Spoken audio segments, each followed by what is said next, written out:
মেহুল সায়েন্টিস্টদের নিয়ে জেল থেকে বাইরে বেরিয়ে আসে, কিন্তু মেহুলের সন্দেহ হয় কিডন্যাপ তো 3টে সায়েন্টিস্টের হয়েছিল, এই 4 নম্বর লোকটা কোথা থেকে এলো। তার মানে এদের মধ্যে একজন নকল সায়েন্টিস্ট। মেহুল সবার আইডি কার্ড চেক করে। এটা প্রথম সায়েন্টিস্টের, এটা দ্বিতীয় সায়েন্টিস্টের, এটা তৃতীয় সায়েন্টিস্টের, এটা চতুর্থ সায়েন্টিস্টের।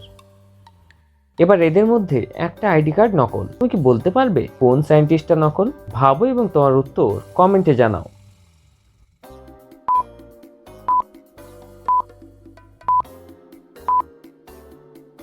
তৃতীয় সায়েন্টিস্টটা নকল। এই সায়েন্টিস্টের ডিগ্রি দেখুন, এমবিএ ইন ফিনান্স, আর বাকিদের PhD in chemistry, M Tech in chemical compound, MSc in biochemistry. এই 3জন সায়েন্টিস্ট। কেউ এমবিএ ওয়ালা কি করে সায়েন্টিস্ট হবে? তো পাগল সায়েন্টিস্ট তার নিজের একটা লোককে এখানে লুকিয়ে রেখেছিল। মেহুল তাকে ধরে ফেলে এবং দড়ি দিয়ে বেঁধে দেয়। তাকে ওখানেই ছেড়ে বাকি সায়েন্টিস্ট এবং মেহুল জঙ্গলে আগে এগিয়ে যায়। আর এখানে পাগল সায়েন্টিস্ট রেগে যায়। সব সায়েন্টিস্ট জেল থেকে পালিয়ে গেছে। সে সঙ্গে সঙ্গে তার লোক এবং কুকুরদের তাদের পেছনে পাঠিয়ে দেয়। পাগল সায়েন্টিস্ট জঙ্গলে কেমিক্যাল পরিবর্তন করে রেখেছিল, যার কারণে জঙ্গলের কিছু জায়গার কেমিস্ট্রি বদলে গেছিল। সব রং একে অপরের সাথে বদলে গেছিল। গ্রিন রং হলুদ হয়ে গেছিল, ব্রাউন রং ব্ল্যাক হয়ে গেছিল। এবার তুমি ভাবো এবং আমাকে বলো, গাছে যে লাল আপেল আছে সেটা কোন রঙের হয়ে যাবে? ভাবো এবং তোমার উত্তর কমেন্টে জানাও।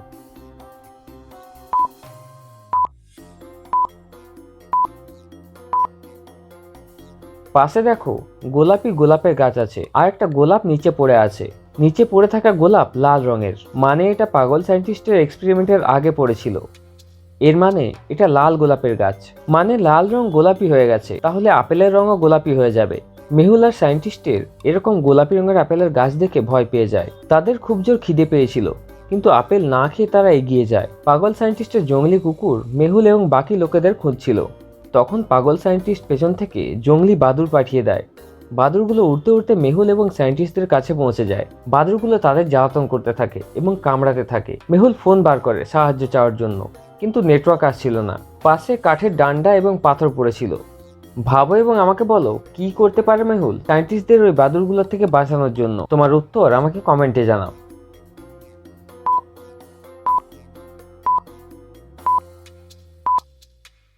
মেহুল যখন ফোন বের করেছিল তখন তার আলোতে বাদুড়গুলো একটু পিছনে চলে গেছিল। তখনই মেহুল বুঝে যায় যে লাইটে তারা ভয় পায়। বাদুড় রাতে জাগে এবং দিনে ঘুমায়। মেহুল ফোনে ফ্ল্যাশ চালু করে দেয় এবং বাদুড়দের দিকে দেখাতে থাকে।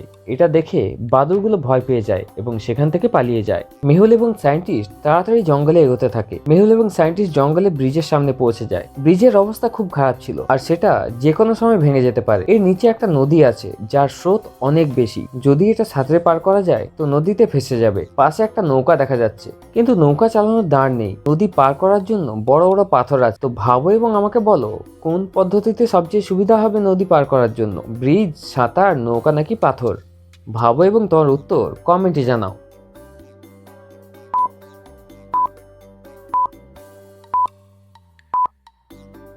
নদীর স্রোত খুব বেশি, তাই সাঁতার এবং নৌকো কাজে আসবে না। তারা যদি নৌকো দিয়ে সাঁতরে যায় তাহলে সেটা অন্যদিকে চলে যাবে। যদি ব্রিজ দিয়ে যায় তাহলে সেটা ভেঙে যাবে আর জলের স্রোতে ভেসে যাবে। মানে পাথর দিয়ে লাফিয়ে লাফিয়ে যাওয়াটাই সবচেয়ে সেফ হবে। মেহুল এবং সায়েন্টিস্ট সেটাই করে। পাথরের উপর দিয়ে লাফিয়ে নদী পার করে এবং জঙ্গলে আগে এগিয়ে যায়। আগে এগোতে এগোতে মেহুলের পা একটা মৌমাছির চাকে পড়ে যায়। সেটা থেকে অনেকগুলো মৌমাছি বাইরে বেরিয়ে আসে। মৌমাছিগুলো মেহুল এবং সায়েন্টিস্টদের জ্বালাতন করতে থাকে। তারা আশেপাশে দেখে তো গাছের কিছু ডাল পড়েছিল এবং পাথর পড়েছিল।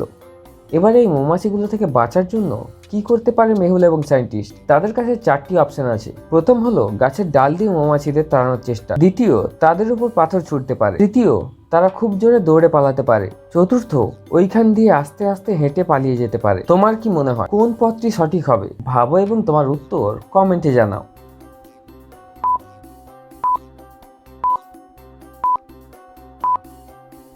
লাঠি এবং পাথর ছুড়লে মৌমাছিরা আরো রেগে যেতে পারে এবং আরো জ্বালাতন করবে। হতে পারে কামড়ও দিতে পারে। জোরে পালানোটা সুরক্ষিত নয়, তারা পিছনে দৌড়াবে। ধীরে ধীরে চলাটাই সুরক্ষিত। তারা ধীরে ধীরে ওখান থেকে হাঁটা শুরু করে এবং মৌমাছির থেকে বেঁচে যায়।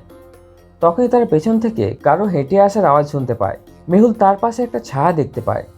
তুমি কি ছায়াটা দেখে বলতে পারবে এটা কি হবে? ভাবো এবং তোমার উত্তর কমেন্টে জানাও।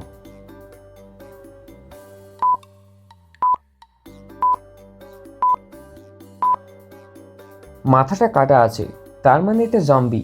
জম্বিকে দেখে মেহুল এবং সায়েন্টিস্ট ওখান থেকে পালাতে শুরু করে এবং পালাতে পালাতে তারা সামনে একটা গর্ত দেখতে পায় না এবং সেখানে পড়ে যায়। এবার জম্বি তাদের কাছে আসতে থাকে। গর্তে তারা কিছু জিনিস দেখতে পায়, 3টে গুলতি, একটা বন্দুক, একটা কাটার, একটা ব্যাট।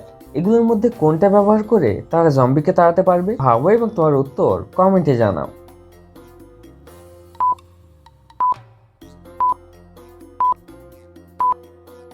মেহুল ব্যাট ইউজ করতে পারবে, কিন্তু ব্যাট একটা আছে এবং তার জন্য জম্বির কাছে যেতে হবে।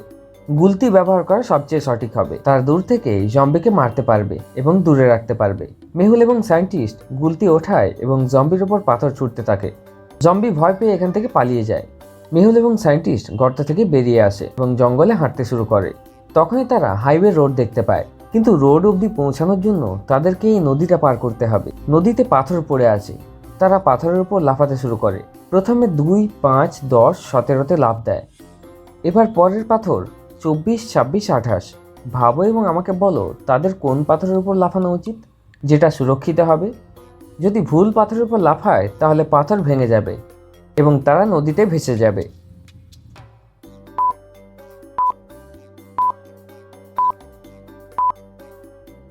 ঠিক পাথর হলো 26। 1 আর 2 এর ডিফারেন্স হলো 1, 2 আর 5 এর হলো 3, 5 আর 10 এর ডিফারেন্স হলো 5, আর 17 আর 10 এর ডিফারেন্স হলো 7। তাহলে পরের ডিফারেন্স হবে 9। ডিফারেন্স 2 2 করে বাড়ছে, তাহলে 17 এবং 9 হয়ে যাবে 26। সবাই 26 নম্বর পাথরের উপর লাফিয়ে নদীটা পার করে নেয় এবং হাইওয়েতে পৌঁছে যায়। মেহুল নিজের বাহাদুরিতে সকল সায়েন্টিস্টদের বাঁচিয়ে নেয়। তাই জলদি করে ভিডিওটাকে লাইক করে দাও। চলো পরের ধাঁধাটা দেখে নিই। গোপাল অ্যাসোসিয়েটে একটা বড় করাপশন হয়েছে। ওখানে অনেক দিন ধরে মানি লন্ডারিং হচ্ছিল, এখানের টাকা ওখানে আর ওখানের টাকা এখানে। পুরো ব্যাপারটা তদন্ত করার জন্য ডিটেকটিভ মেহুলকে ডাকা হয়। মেহুল তাদের অফিসে পৌঁছায় এবং ম্যানেজারের সাথে কথা বলে। ম্যানেজার তাকে সিএর সাথে দেখা করায়। মেহুল সিএকে বলে, আমার এই কোম্পানির 5 বছরের পুরনো ডকুমেন্ট চাই। তো সিএ মেহুলকে বলে, আরে ডকুমেন্ট তো অনেকদিন ধরে দেখিনি, এইসব একটা আলমারিতে রাখা আছে, আমার আনতে কিছুটা সময় লাগবে, আমি নিয়ে আসছি। কিছুক্ষণ পর সিএ ডকুমেন্ট নিয়ে আসে। যখন সে আসছিল তখন তার হাত থেকে ফাইলটা পড়ে যায়।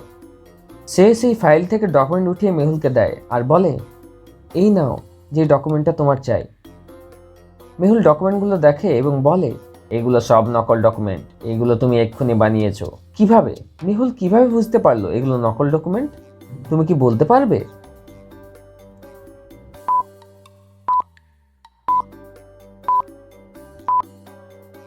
চলো এটার উত্তর দেখে নিই। সিএ যে ডকুমেন্টগুলো মেহুলকে দিয়েছিল সেগুলোতে হোল ছিল না, মানে এই ডকুমেন্টগুলো কখনোই ফাইলে রাখা ছিল না। এটা থেকেই মেহুল বুঝে যায় যে সিএ মিথ্যে বলছে এবং তাকে নকল ডকুমেন্ট দিয়েছে। এরকম মজার ধাঁধার জন্য তাড়াতাড়ি চ্যানেলটাকে সাবস্ক্রাইব করে নাও। চলো পরের ধাঁধাটা দেখে নিই। সোনার খুব জোর খিদে পেয়েছিল। আজ সে টমেটো চিজ স্যান্ডউইচ নিয়েছিল। সে ফ্রিজ খোলে নিজের স্যান্ডউইচ নেওয়ার জন্য, কিন্তু তার স্যান্ডউইচ উধাও। পাশে স্যান্ডউইচের ফয়েল পড়েছিল। সে খুব রেগে যায় এবং সে অফিস ফ্লোরে যায় দেখার জন্য যে কে তার স্যান্ডউইচ খেয়েছে। সেখানে 3 জন লোক কাজ করছিল। রোহন বলে, আমি তো সকাল থেকে ইম্পর্টেন্ট মিটিংয়ে আছি, সকাল থেকে কফি খেয়ে খেয়ে চালাচ্ছি। হ্যাঁ, আমি তোমার স্যান্ডউইচটা দেখেছিলাম ফ্রিজে। রিমা বলে, আমি তো ডমিনোজের পিৎজা অর্ডার করেছি, প্রচুর খিদে পেয়েছিল। আমি তো আজ অফিসের ফ্রিজ খুলিনি। রাহুল বলে, আমি তো সকাল থেকে প্রেজেন্টেশনের প্রিপারেশন করছিলাম, মা আলুর পরোটা দিয়েছিল, শুধু ওটাই খেয়েছি। হ্যাঁ, আমি তোমার প্যাকেট ফ্রিজে দেখেছিলাম। তুমি কি এই 3 জনের কথা শুনে বলতে পারবে স্যান্ডউইচ কে খেয়েছে? ভাবো এবং তোমার উত্তর কমেন্টে জানাও।